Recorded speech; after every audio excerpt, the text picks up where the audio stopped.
What's going on, guys? This is Mikeinoid, and today we will be checking out this $20 NES clone that I picked up recently. Now, if you watched my last video, you know that I recently bought a CRT TV so I can play a bunch of retro consoles on it, including the NES. The problem is that I don't want to use the NES I currently have. It's in pretty good shape and it runs as it's supposed to, which is exactly why I don't want to use it. The problem with the toaster model of the NES is that the pins wear out after a period of time due to the way the cartridge is inserted into the console.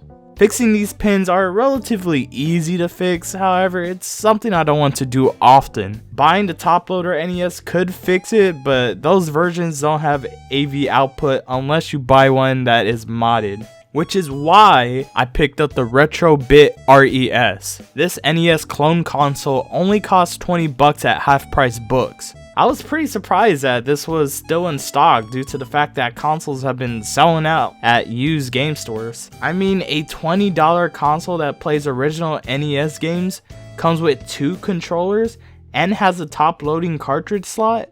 It was definitely worth checking out. So here I have it, ready to unbox. Like I said, it's called the Retro-Bit RES. This system plays NES games, has a top loading cartridge slot, which means games are inserted on the top of the system. The RES is RCA compatible and includes 2 controllers. On the back of the box, it lists those features and what comes inside the box. You do get the RCA cables and the micro USB AC adapter, which is going to power this system. So opening this up was pretty easy. Everything just slides out of the box nicely packaged. First, we have the AC adapter that will plug into the wall. Next, we have the micro USB cable. Of course, you can use any micro USB cable with the system, but it was nice that we got one right out of the box. And then we have the RES controller. The D-pad feels actually pretty good. I thought it was going to feel cheaper, but it's really not that bad. The A and B buttons, however, don't feel great when you push them. They don't click at all and it doesn't feel like I'm pushing them.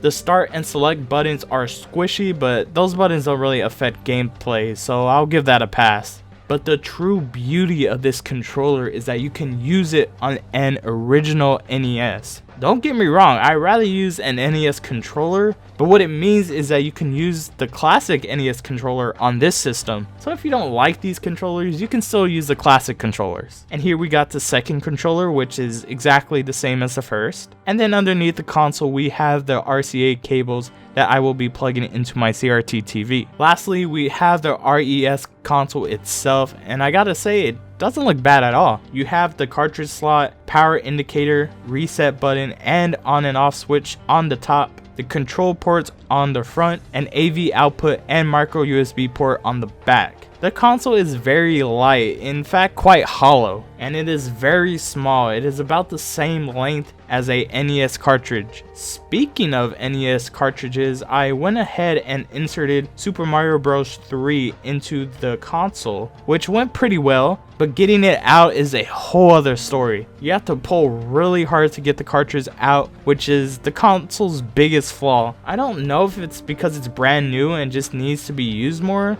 but it's really scary taking games out of this thing. I wish I had a game that doesn't work anymore and just keep inserting it and taking it out to wear out the cartridge slot, but my only NES game is Super Mario Bros. 3 and I would like to keep that in working condition, thank you very much. So now it's time to see how well it runs Super Mario Bros. 3. The game came up after the first time of turning it on, which was good. And as soon as Mario entered the first world, I knew something wasn't right. The colors were darker than what they normally are, which isn't a big problem, but if you're like me who has played this game countless times, you're going to notice it as well. But my biggest issue with this console is the sound. The music sounds muffled like I'm listening to it through a pair of Dollar Tree headphones.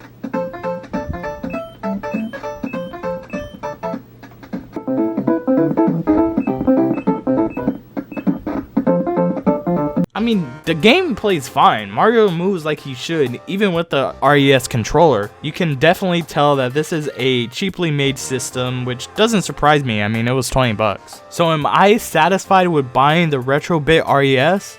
I mean, it works, that's really the only positive thing I have to say about it. This is a $20 console, so it's definitely going to be cheap, which is the system's purpose. This console does the bare minimum and comes with some major drawbacks, such as a cheap cartridge slot and poor sound quality. If you really want to play NES games, I would recommend just playing them on the Switch. The Switch Online membership, which you need to play NES games, costs the same as this console, but at least you will be getting a good number of NES games as well as SNES games. There's even a HD version of the RES if you don't like the AV outputs, but like I said, the Switch is your best option nowadays. So that's going to be it for today's video. I want you guys to comment down below, what is your preferred way of playing NES games? Do you prefer playing on the Switch? Do you prefer playing the NES Classic?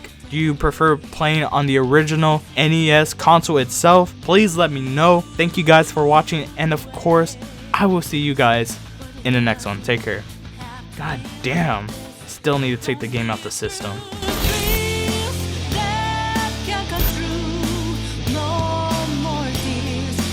Drop from your cheeks anymore. You want